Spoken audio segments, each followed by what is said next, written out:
Good morning, students. Today we are going to discuss about time and work. Time and work is a portion of direct and inverse proportion, and we have already discussed this topic in our Google Meet class. Let us revise this topic again. So in the topic time and work, we are find work completion time. There are some relation between the variables. So first relation is more work takes more time. This is a relation between work and time. And similarly, less work takes less time. This is the relation between work and time. Similarly, more men can do a piece of work in less time. This is very important. इसको ध्यान से समझिए. If the number of persons increases, time taken to complete the work decreases. So जिससे हम बोल सकते हैं more men can take less time, and similarly less men can take more time. This is the relation between men and time. The third relation, this is the relation between men and time. The third relation is between men and work. So what is the relation? More men can do more work, less men can do less work. Less men can do less work. So with the help of this three relation, we can solve the questions related to time and work. You have to remember one thing again. This thing is, if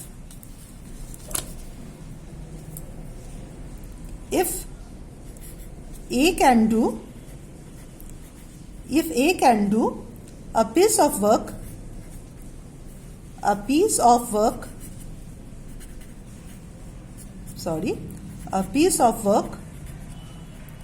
in n days, then work done by A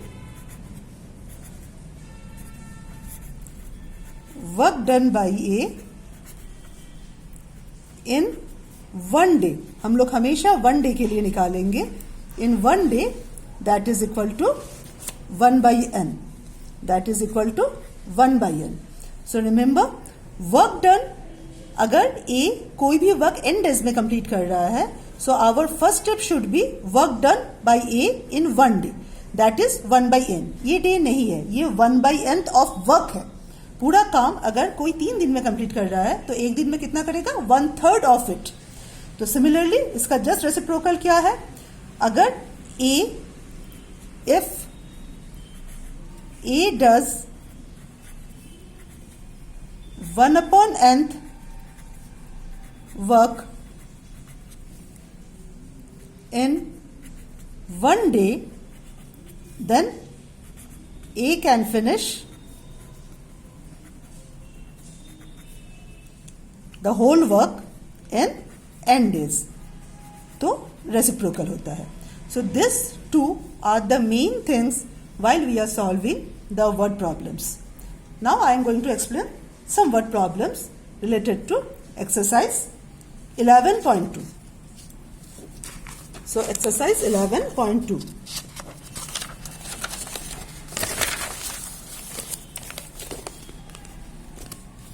We are explaining two questions. Exercise 11.2. First, look at question number 3. A can finish a work in 12 days and B can do it in 15 days. तो सबसे पहले क्या निकालना है? We are explaining third question of exercise 11.2. So A can finish it 12 days and B can finish it in 15 days. So our first step should be 1 day work. पहले मैं पूरा question समझा दूं. After A had worked for 3 days, A alone worked for 3 days. 3 दिन A अकेला काम किया. B also joined A to finish the remaining work. So after 3 days, the remaining work done by A and B. The question is, in how many days the remaining work will be finished? So this is the question. So let's start.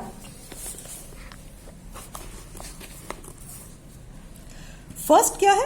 A can finish a work in 12 days. तो हमारा first क्या होगा, जो common line है, ये शुरुआत, कोई भी क्वेश्चन का शुरुआत यहीं से होगा, is one day work, is one day work that is equal to 1/12. Since A completed in 12 days, so A's one day work is 1/12. And B's one day work, B's one day work is equal to 1/15. After A had worked for 3 days, so first 3 days A alone can complete the work. So first 3 days, so A's 3 days work.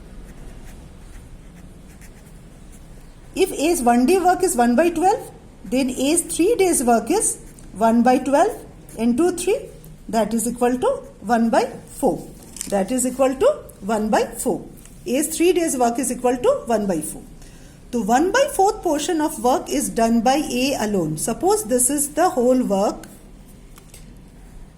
1/4 portion of done by A alone. This is the remaining part. So what is remaining part? Remaining part is, अगर हम whole work को 3 consider करते हैं, sorry whole work को अगर हम 1 consider करते हैं, तो remaining part that is the remaining part that is equal to 3/4. तो ये 3/4 कहां से आया, हम लोग इसको सब्ट्रैक्ट करेंगे. We are considering the whole work as 1. So remaining work that is equal to 1 minus 1/4 which is equal to 3/4. 4 is the LCM, 4 minus 1 upon 4 that is equal to 3. तो यहां तक सबको समझ में आया. Now 3/4, this is the remaining work. This work is done by both A and B. This work is done by both A and B.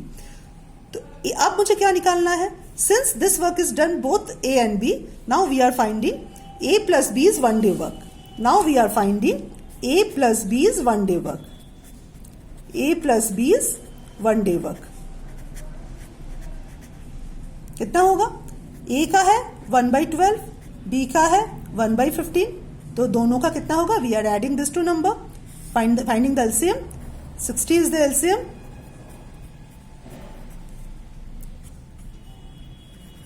9/60. This 9/60 work done by A and B in 1 day. तो अभी मैंने कहा अगर 1 day का work होता है 9/60, तो whole work is done by the reciprocal of it. So the whole work is done by, इसका रेसिप्रोकल होगा 60/n. मगर A और B होल वर्क तो कंप्लीट नहीं किया. वो कितना वर्क कंप्लीट किया, वो कंप्लीट किया ये 3/4 पोर्शन ऑफ वर्क कंप्लीट किया. तो पूरा काम करने के लिए अगर 60/9 डेज लग रहा है, तो कम वर्क करने के लिए इतना लगेगा. So 60/9 that is time taken to complete the whole work. But whole work is not left, only 3/4 work is left. तो इतना काम करने के लिए क्या लगेगा, दिस इनटू दिस. तो ये क्या है, ये है जो भी निकालना है. इन how many days the remaining work will be finished. So the remaining work A and B can finish the remaining work. That is equal to 60/9 into 3/4. समझ में आया आपको क्यों ये हो रहा है. Now do the cancellation. 3 3s are 9, 3 20 4 5. So equal to 5. In how many days, equal to 5 days. So this is our answer. यही क्वेश्चन अगर पूरा पूछा जाता, द होल वर्क, पूरा काम कंप्लीट करने के लिए कितना समय लगा, तब हमारा आंसर क्या होता, हमारा आंसर होता, यहां पर देखिए A अकेला कितना दिन काम किया है, A अकेला किया है 3 दिन, और A और B मिलके कितना दिन काम किया है, अभी अभी हमने निकाला 5 डेज. तो टोटल कितना दिन में ये दोनों वर्क कंप्लीट होगा, 5 + 3 8 डेज. तो हो सकता है क्वेश्चन में थोड़ा ट्विस्ट करने के लिए मैं ये क्वेश्चन दूं, in how many days the whole work is completed. So in that case our answer is 5 + 3 8 days. अब हम दूसरा क्वेश्चन एक्सप्लेन करते हैं. Look at question number 9. A is twice as good as a workman as B, and together they finish a piece of work in 14 days. In how many days A alone can finish it? तो यहां पर first line देखिए, A is twice as good as workman as B. A is twice as good as workman. तो जो काम, we are discussing question number 9. We are discussing question number 9. A is twice as good as a workman of B. तो let A finish the work in X days. अब ध्यान से समझिए, A is twice as good as a workman as B. मतलब A जल्दी काम finish करता है A के मुकाबले. कितना जल्दी? ट्वाइस. तो जो काम A X डेज में फिनिश करेगा वही काम B कितना दिन में फिनिश करेगा? B को ज्यादा दिन टाइम लगेगा. कितना ज्यादा? 2 times. So B can finish it in 2x days. यही मेन लाइन है. अब आसान है. If A can finish in X days, आप पूरा लिखोगे, मैंने क्लास में समझा दिया था, उसी तरह लिखोगे, मैं सिर्फ समझा रही हूं. If A can finish it in X days, तो इन 1 day A can finish 1 by x. In 1 day B can finish 2 by x. और अकॉर्डिंग टू द क्वेश्चन ये बताया गया है together they can finish in 14 days. That means this is the equation. So 1 by x plus 1 by 2x equal to 1 by 14. आप इसको आप solve करोगे. 2x is the LCM. 2 plus 1 equal to 1 by 14. जो solve करके आपको आएगा x equal to 3 by 2 into 14. यह जब सॉल्व करोगे, मैंने क्लास में हर स्टेप समझा दिया था, दैट इज 21 days. तो that is 21 days. So main thing is this 2 line. यही मेन थिंग है. If A can finish it in X days, then B can finish it in 2x days. Because A जल्दी काम करता है. A is twice as good as a workman as B.